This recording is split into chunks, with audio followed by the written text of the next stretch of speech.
Hey, hello world. Good morning, good afternoon, good evening, wherever you may be watching or listening. Welcome to the Erasing Shame podcast, our pilot episode. My name is DJ Chuang, and I'm joined with my co-host, Eunice Lee. And we are here to have honest talk for healthy living. This is our pilot episode, so it's going to be the first time that we've ever gone on the air, and we are looking forward to a full season of conversations about this topic of shame. So why is it that we're talking about shame, and what is shame? So I'm going to ask for some help from Eunice and help. Oh, hi, DJ. The last part cut out for a second. Can you hear me? Okay. Can you hear me? Yeah, you're back. Okay, great. Yeah, thank you so much for asking me to co-host with you on this podcast. I love the idea of erasing shame. And I was just thinking about this today, about how everybody experiences shame. In the context we're talking about it, a lot of it is erasing shame in the Asian American community. But I think that overall, everybody experiences guilt and shame. And they say guilt is something that you feel when you do something wrong, and shame is something you feel when you feel like you are wrong. And I also believe that there's an extra layer that comes on when you come from a collectivist environment.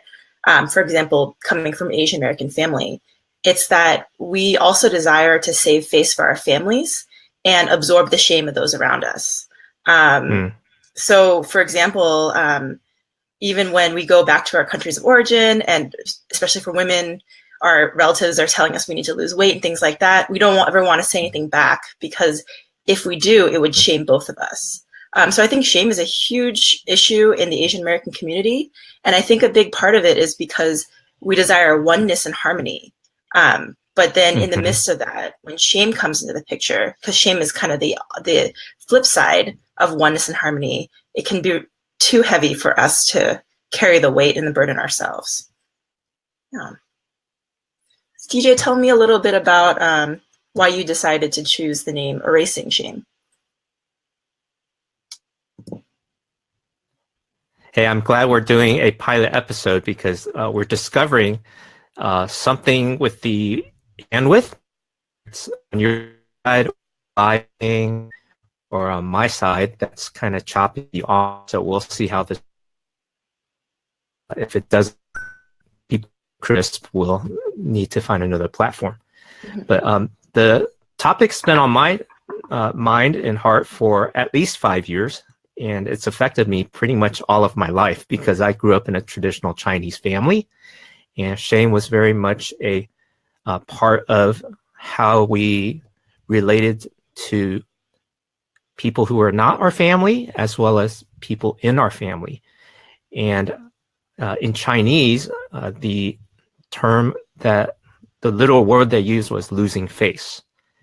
And so it was very much repeatedly told us by my dad and my mom to not lose face, whether it was the things that we did or the reputation that we brought our family, meaning that you don't want to bring a negative reputation to the family. And then more recently, Brene Brown has really popularized the topic of shame in American culture and the world as well, through the TED Talk that she's given about shame. And so the basic contrast that Western culture uses is that guilt is something that you did wrong, and then shame is something wrong with you.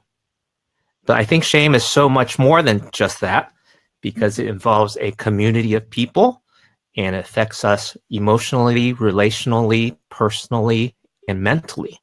And so we'll cover all those different aspects over the course of this season. And I'm really looking forward to have that conversation with you.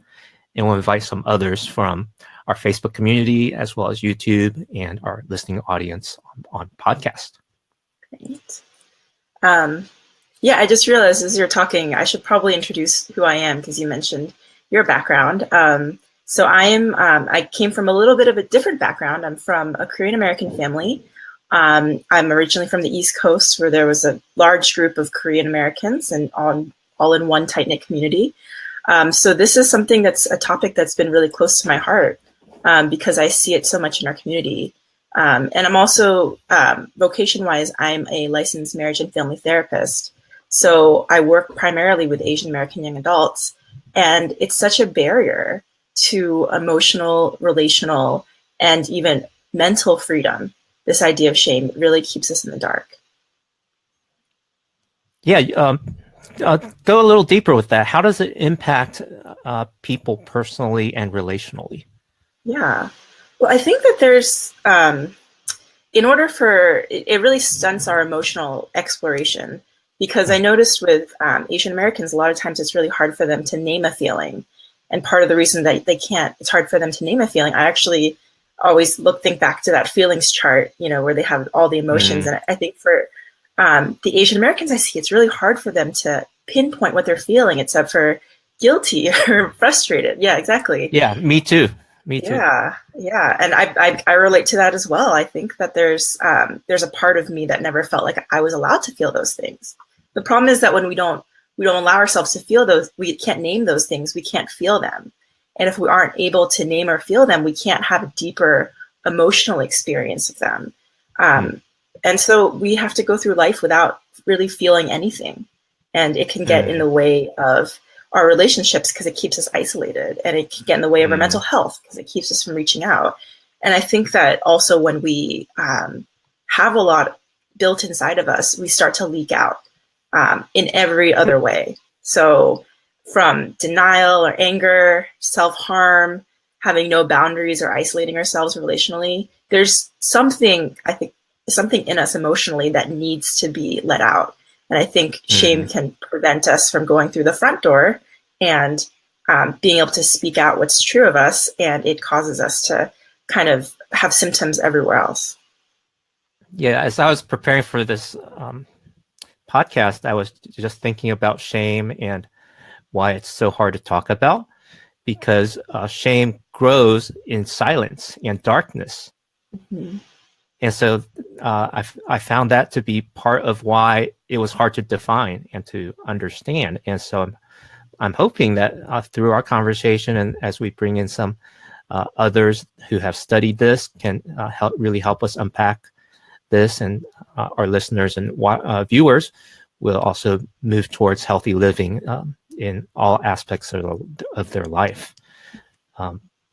Speak a little bit about how shame then hurts us. How does it keep us from being healthy and keep us from being growing in our maturity?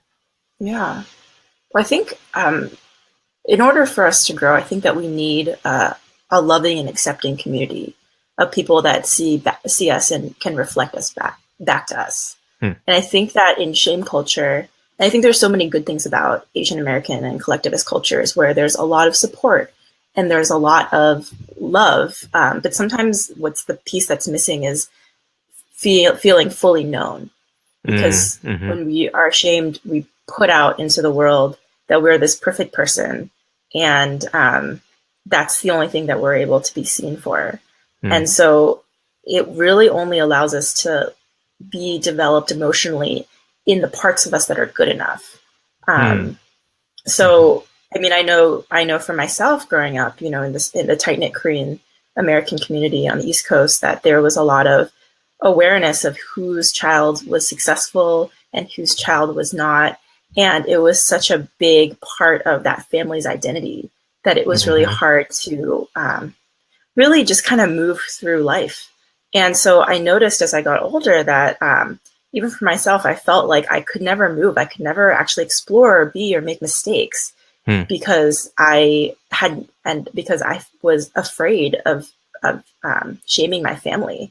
And that kept me from experiences that would have really helped me grow as an individual. It kept me from exploring aspects of my personality that I had to do later as a young adult when I was transitioning post-college, because I didn't know how to do that because I was so afraid of shame.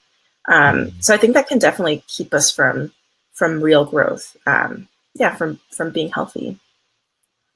Yeah, it just came to mind that it sounds like, well, for me, I've felt shame in the sense of being paralyzed, that I was afraid to do a lot of things in my life in terms of exploring or growing or trying new things because I was afraid. If I didn't know how to do something, I would just freeze. So rather than fight or flight, for my natural reaction is to freeze.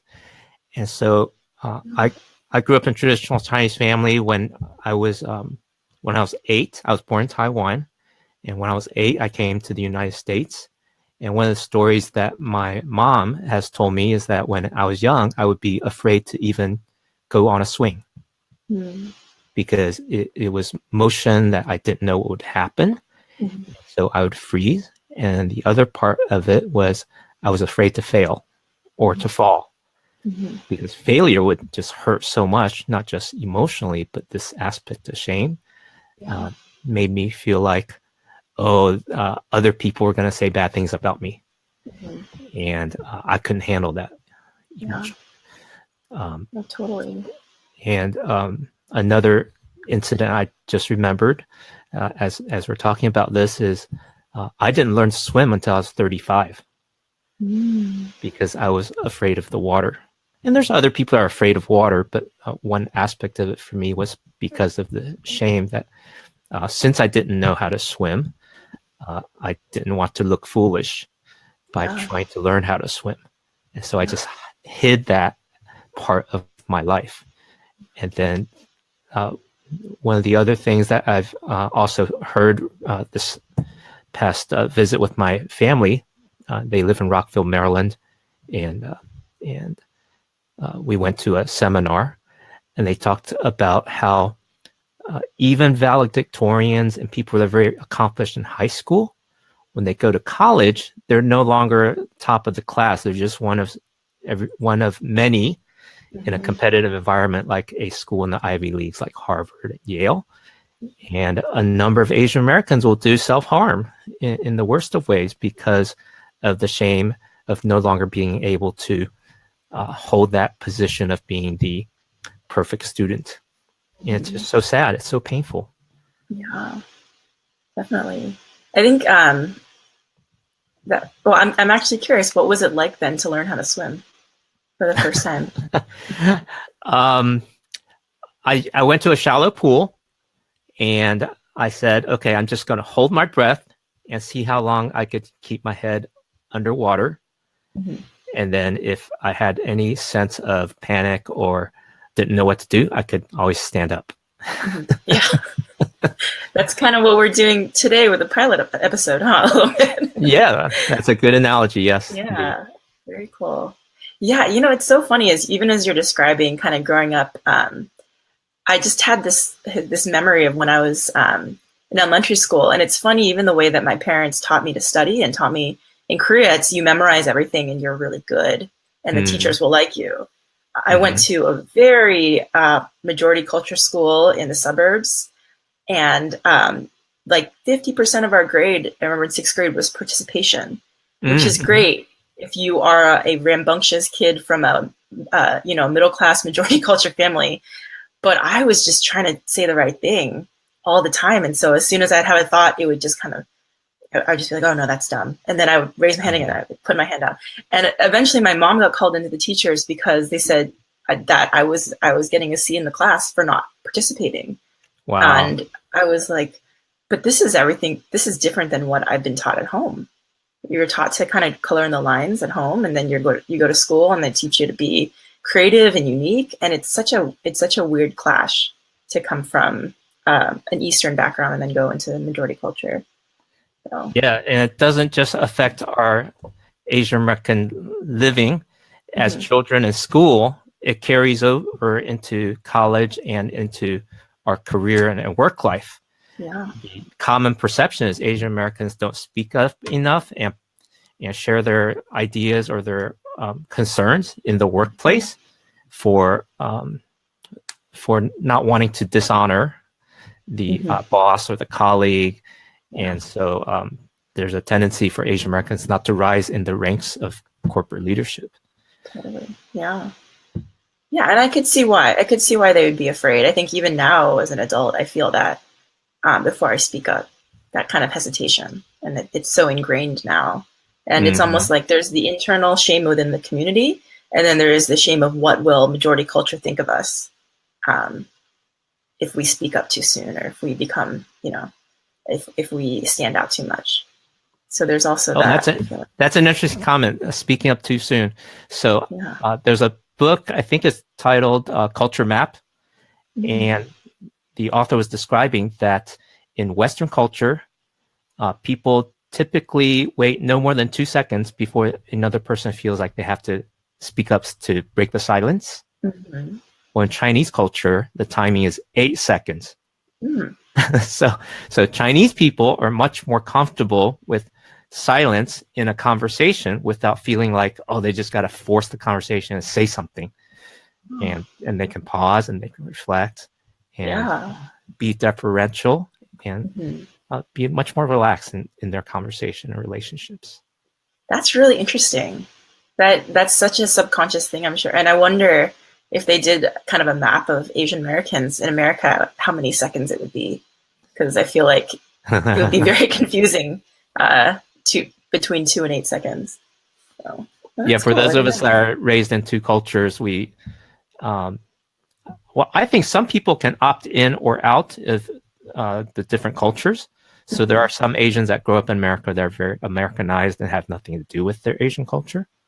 And then there are some that really hold on to their Asian culture and have very little to do with American culture and everything in between.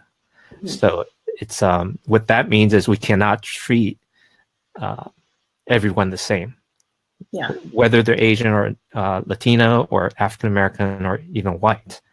And so we all have to spend a little more time to getting to know people and not give in to the stereotypes that has really it has really become an issue today that we see that racism is alive and well.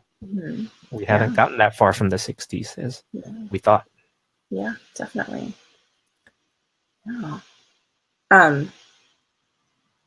So for you, and you kind of added on to what I was sharing, but I was wondering if you had any more to share about how shame keeps us from being healthy and from growing.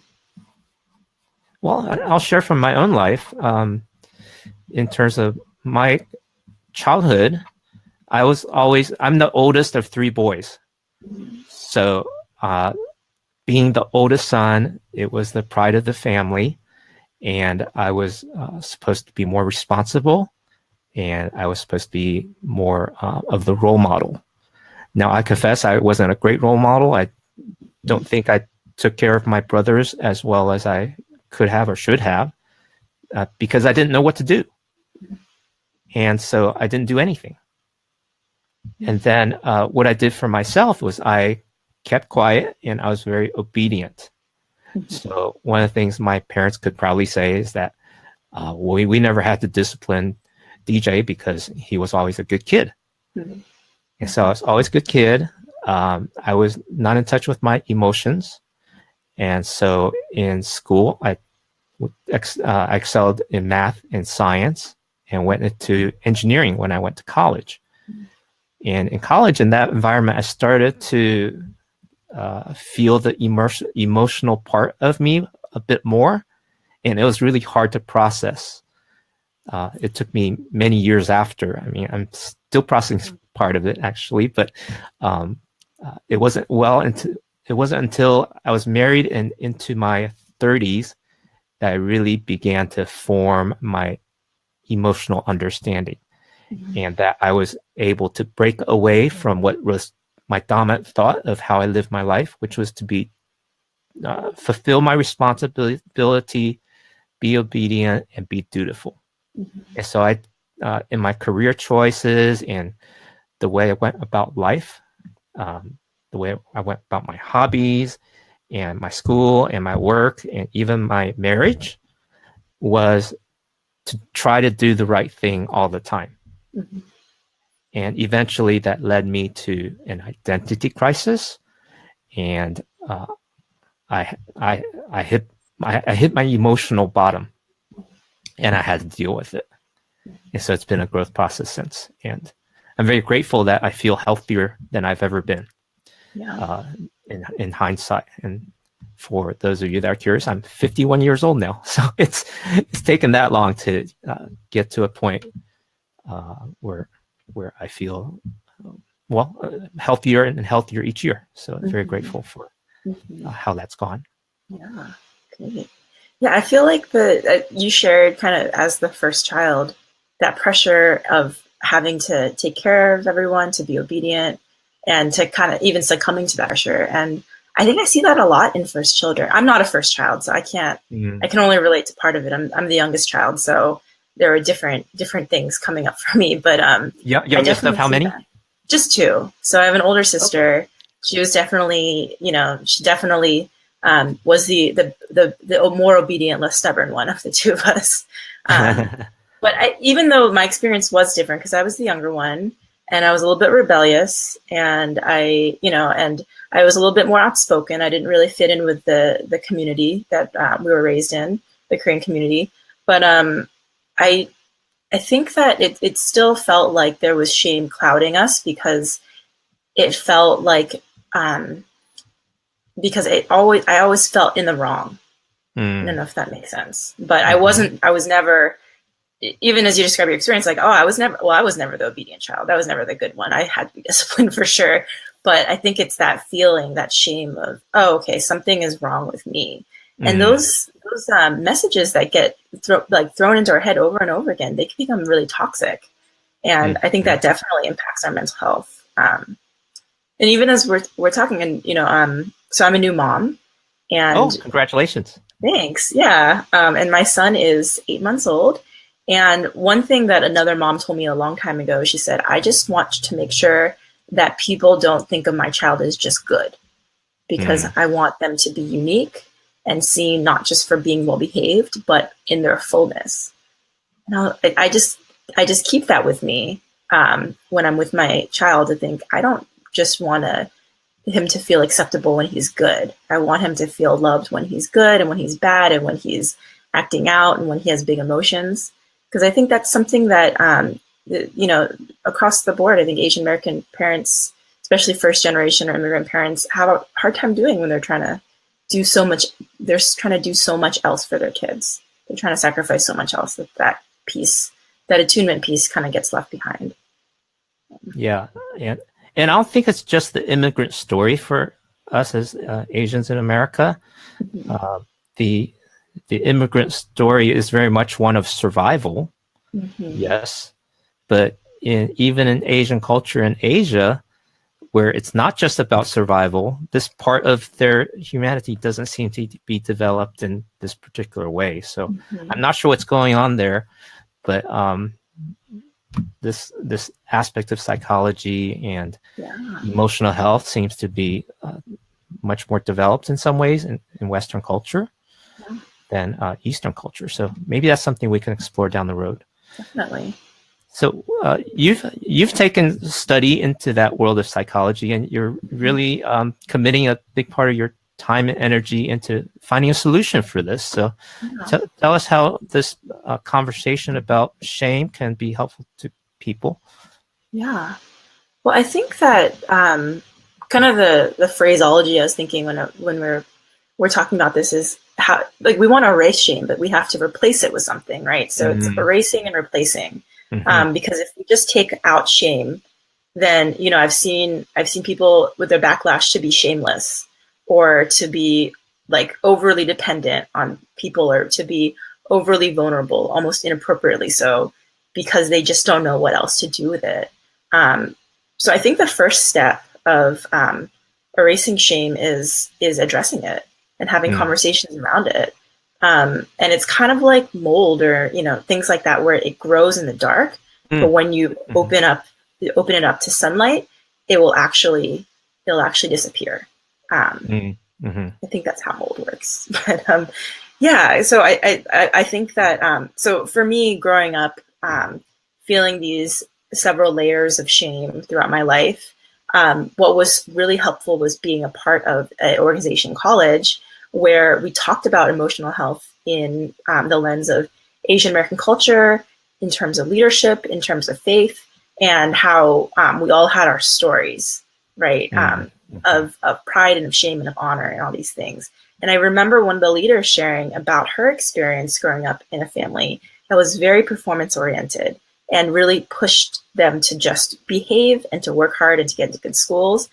And I remember from then, all the other students started to share their own experiences, ranging from, the emotional neglect of not being attuned to even as intense as abuse from their families, and physical and verbal and sexual abuse. And what was generally, I think, if they were to share in other communities, would be met with judgment or with criticism or with blaming, was met with such empathy and such love that I think that it changed the way that we all saw where we came from, that it wasn't how it identified us. Because I really do believe that the secret that we hold closest to us is the one that we identify with most, because it feels so unique to us. It feels just like we're the only ones that is a part of us.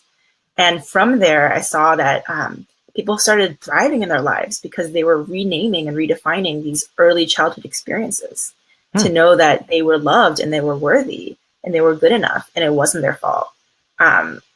So that's essentially, from that experience, I kind of went on this journey of looking for where else I can erase shame so I can help people break from that bondage of shame and of guilt. And since then, I work as a therapist, and my biggest thing is to create a space for another person who may not have that community where they're talking about these things, and for them to start to unpack and re-experience and relive and hopefully redefine some of these areas of shame where they feel like it's strong inside of me, and I don't know where to go, and I don't know how to get it out. So that's really where I feel like we can erase and replace shame. It's with the truth of who we are and how we were created, and whatever our belief system and faith background or spiritual background teaches us. I think that it's just to be congruent in that, is to be, your head and your heart match, essentially, and your actions match. That's what congruency essentially is. And so just to kind of live in that. That's a new term for me. Oh, yeah. Like a triangle. Yeah. I didn't hear that until well into my 30s.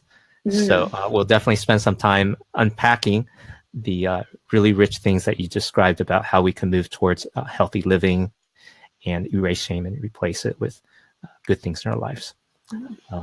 And maybe there's something generational, that because our parents didn't get formed very well, they just passed on what they knew. And so generation after generation, there was emotional abuse and harm and neglect of some part, even though they were even though they did their best and they had the best intentions, there still could be blind spots that affected us negatively. Yeah, I love that you brought that up, because I think oftentimes, even in the therapy process, it can be such a hurdle to get to the point of realizing my parents did their best, and yet it wasn't enough. And even to say that out loud takes months or years because it feels so counterintuitive to say my parents didn't do enough. It feels shameful for us as Asian Americans to say that. So, but I do think you're right that there is a generational piece there that we can definitely continue to talk about.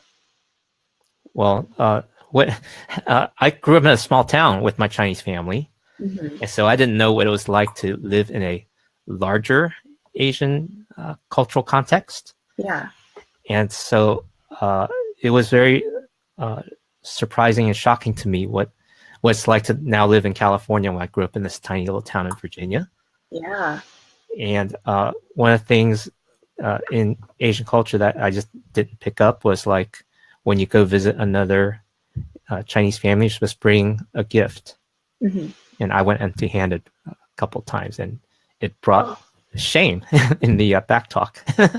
Yeah, even as you said that, I kind of cringe. I'm like, oh no, like, the Asian person, that's a hard thing to do.